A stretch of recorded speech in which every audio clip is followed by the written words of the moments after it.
Hello जमनाई, welcome to Guruma Hindi tarot. और ये रीडिंग है 13 दिसंबर से लेके 19 दिसंबर तक की। तो चलिए देखते हैं आपके लिए क्या मैसेजेस है इस वीक में और आप क्या एक्सपेक्ट कर सकते हैं अपनी लव लाइफ में। Messages for Gemini.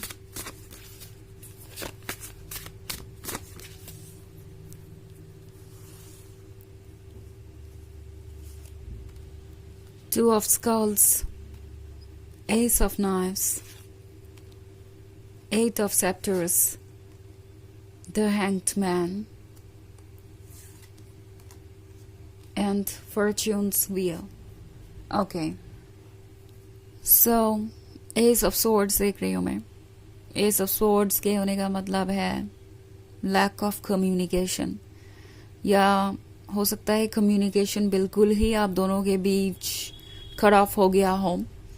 Eight of सेप्टर्स का कार्ड है, हो सकता है कोई नया आप दोनों के बीच आने की कोशिश कर रहा है। पॉसिबली ये कोई थर्ड पार्टी वाली सिचुएशन हो सकती है। मे बी कोई इनसे ये कह रहा है कि ये रिलेशनशिप उनके लिए परफेक्ट नहीं है और उन्हें आपसे दूर रहना चाहिए। कोई फैमिली मेम्बर हो सकता है ये, या कोई ऐसा पर्सन जो रोमांटिकली आपके पर्सन में इन्वॉल्व्ड है, इंटरेस्टेड है, और इसीलिए वो इस तरीके की बातें कर रहे हैं ताकि आपका पर्सन आपसे दूर हो जाए या उन्हें ज़्यादा इम्पोर्टेंस दे। खैर, इंटेंशन जो भी हो, ऐसा लग रहा है कि ये चीज़ें आपके पर्सन पर असर कर रही हैं और वो आपसे दूर है, वो ठीक से सोच नहीं पा रहे। एंड यहाँ पे टू ऑफ स्कल्स के साथ मैं देख रही हूँ कि ये पर्सन जो फील कर रहा है और जो सोच रहा है वो बिल्कुल अलग है। सोच रहे हैं कि शायद ये जो कोई भी है, जो भी उनसे कह रहा है, सही ही कह रहा है। हो सकता है ये इनके बहुत क्लोज फैमिली मेम्बर हो या कोई ऐसा फ्रेंड जो इनमें इंटरेस्टेड है और इन्हें लगता है कि ये उनके वेल विशर है। तो ये लोग अगर ये ओपिनियन दे रहे हैं तो ठीक ही कह रहे होंगे। दिमाग ये सोच रहा है, दिल बिल्कुल वल्नरेबल है, दिल आपकी तरफ बढ़ा चला जा रहा है। समझ नहीं पा रहे हैं कि कैसे डील करेंगे ऐसी सिचुएशन से। टू ऑफ स्कल्स यहाँ पे है तो वो डेफिनेटली ये महसूस कर रहे हैं जैसे आप उनका हिस्सा है और आपको ये बहुत ज्यादा मिस कर रहे हैं। ऐसा लग रहा है कि ये पुरानी बातों को बार बार रिपीट कर रहे हैं अपने मन में, पुरानी पिक्चर्स ये देख रहे हैं। मे बी आपको स्टॉक भी कर रहे हो सकते हैं। उन्हें लग रहा है जैसे कि आप वो हैं और वो आप हैं, आप दोनों में ज़्यादा डिफरेंसेस नहीं है और जैसे वो कहीं ट्रैप्ड हो।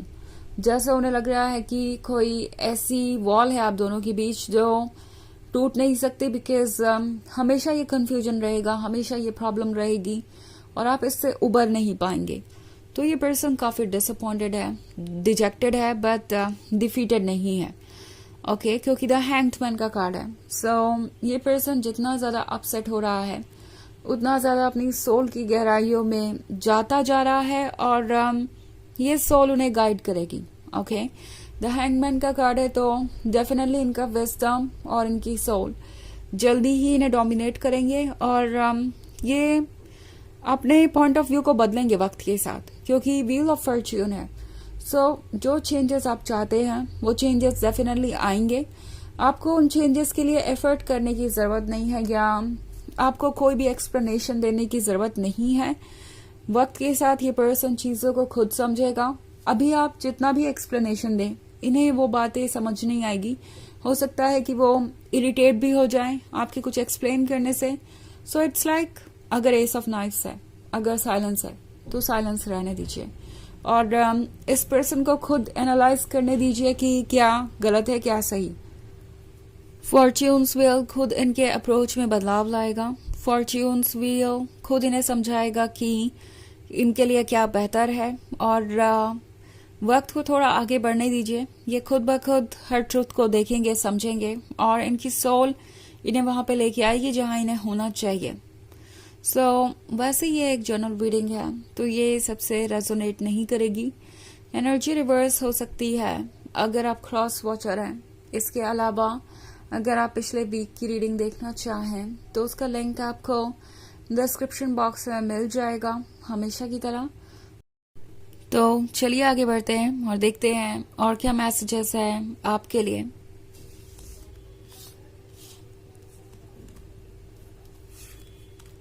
Daughter of sceptres, justice, ten of knifes,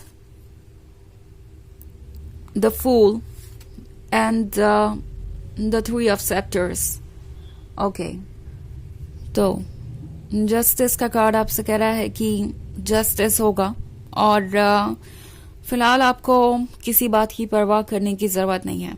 जो चीज़ आपके कंट्रोल में नहीं है उस चीज़ को यूनिवर्स पे छोड़िए और यूनिवर्स उसे अपने अकॉर्डिंग सॉर्ट आउट कर देगा। ओके, इनफैक्ट डॉटर ऑफ सेप्टर्स का कार्ड है, तो डॉटर ऑफ सेप्टर्स के होने का मतलब है आप इस पर्सन के लिए कहीं ज्यादा है, जो वो डिजर्व करते हैं उससे ज्यादा, और उन्हें ये बात रियलाइज हो रही है धीरे धीरे, और अगर नहीं भी हुई है तो डेफिनेटली वो ये रियलाइज करेंगे कि आपका होना उनके लिए एक किस्मत की बात है। डॉटर ऑफ सेप्टर्स एक्चुअली एक कॉन्फिडेंट पर्सन को दर्शाता है जिसे किसी के जजमेंट का डर नहीं है, जिसे नहीं लगता कि उससे ज्यादा इंपॉर्टेंट कोई है जब बात आती है हीलिंग की और लव की। इसका मतलब सेल्फिश होने से नहीं है, इसका मतलब है कि अपने आप को प्रायोरिटी देना तब जब दूसरे आपको इग्नोर कर रहे हैं। आप डिजर्व करते हैं अपना लव दूसरों से ज्यादा। ओके, ये पर्सन शायद ये बात भूल गया था कि आप कितने कॉन्फिडेंट हो सकते हैं, कितने प्रैक्टिकल हो सकते हैं, जस्ट बिकॉज आप उनको खुद से ज्यादा इंपॉर्टेंस दे रहे थे, या आपने उनको इतना प्यार किया कि उन्हें लगने लगा कि कहीं ना कहीं वो बहुत स्पेशल होंगे, तभी आपको ऐसा लगता है कि आपको उन्हें इतना इंपॉर्टेंस देना चाहिए। अब चीजें बदल रही हैं। ओके, वो इस डॉटर ऑफ सेप्टर्स के कॉन्फिडेंट साइड को देख रहे हैं। उन्हें लग रहा है कि ये डॉटर ऑफ सेप्टर्स कंप्लीट है, कॉन्फिडेंट है, और वो अब उनका साथ नहीं ढूंढ रही। सो टैरो आपसे कह रहा है कि इस रिलेशनशिप का अब आगे क्या होगा इसकी परवाह छोड़ के आप अपने ऊपर फोकस कीजिए, अपनी पर्सनल ग्रोथ पे फोकस कीजिए, अपने वेलबींग पे फोकस कीजिए और जस्टिस होगा। ओके, ऑल्सो 10 ऑफ नाइफ्स का कार्ड है, तो 10 ऑफ नाइफ्स के साथ आप अभी बहुत हर्ट है, और ये पर्सन चाहे जो भी कह रहा हो या कर रहा हो, हर्ट तो ये भी है। उन्हें पता है कि आपके बिना उनकी लाइफ एम्प्टी ही है और वो खुश नहीं रह सकते। ऑल्सो 3 ऑफ सेप्टर्स के कार्ड के साथ ये एक जर्नी के बारे में है जो अभी शुरू हुई है। ओके, ये जर्नी लंबी है पर आप इसे कवर कर जाएंगे। ऑल्सो टैरो आपसे कह रहा है कि आप इस जर्नी पे टायर्ड और ड्रेन्ड भी महसूस कर सकते हैं, जो कि शायद आप ऑलरेडी कर रहे हैं। तो ब्रेक लीजिए, लाइफ को एंजॉय कीजिए, अपने ऊपर फोकस कीजिए, और ये जर्नी अपने आप सही वक्त पे आगे बढ़ेगी। वैसे भी आप आगे हैं अपनी जर्नी में, इस पर्सन को अभी कैचअप करना है। इस पर्सन को आपके लेवल तक आने के लिए खुद पे कुछ वर्क करना है, कुछ चीजों को रियलाइज करना है, कुछ कर्मा को पे ऑफ करना है, और तभी जाके जस्टिस होगा, तभी जाके आप एक बैलेंस्ड रिलेशनशिप में आ पाएंगे। ओके, ऑल्सो द फूल का कार्ड है, तो फूल आपसे क्लियरली कह रहा है कि अपने हार्ट को फॉलो कीजिए। आपको जरूरत नहीं है किसी भी चीज को बहुत ज्यादा सीरियसली लेने की सिवाय अपने। एंड फूल आपको फ्रीडम लेने के लिए कह रहा है उस पेन से जो आप झेल रहे हैं। फूल आपसे कह रहा है कि आपको अपने इंट्यूशन को सुनना चाहिए और खुल के अपनी लाइफ को एंजॉय करना चाहिए। ओके, इस बात को दिमाग से निकाल दीजिए कि कौन क्या सोचेगा, कैसे आपको जज करेगा, ये आपका कंसर्न नहीं है और होना भी नहीं चाहिए। द फूल आपसे कह रहा है कि आप हैं और रिकॉग्नाइज कीजिए अपने वर्थ को और अपने जिंदगी को अपने टर्म्स पे ही जिए। ओके, तो चलिए देखते हैं आपके लिए ऑरेकल मैसेज क्या है।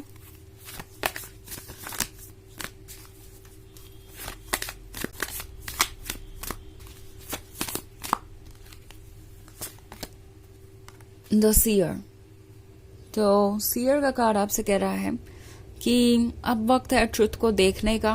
ओके, ये ट्रुथ आपके लिए इम्पोर्टेंट है, ये वक्त है अपने इंट्यूशन को सुनने का, ये गाइडेंस आपके लिए जरूरी है। ओके, एंड आप वैसे भी सब कुछ समझते हैं, आप इतने स्मार्ट है कि आप चीजों को फिगर आउट कर सके और अपने लिए सही डायरेक्शन चुन सके। और सीयर आपसे कह रहा है कि अपने इस कैपेसिटी का यूज कीजिए, तो ये है रीडिंग इस वीक की। आई होप आपको अच्छी लगी होगी। Thanks for watching. Till next video, bye.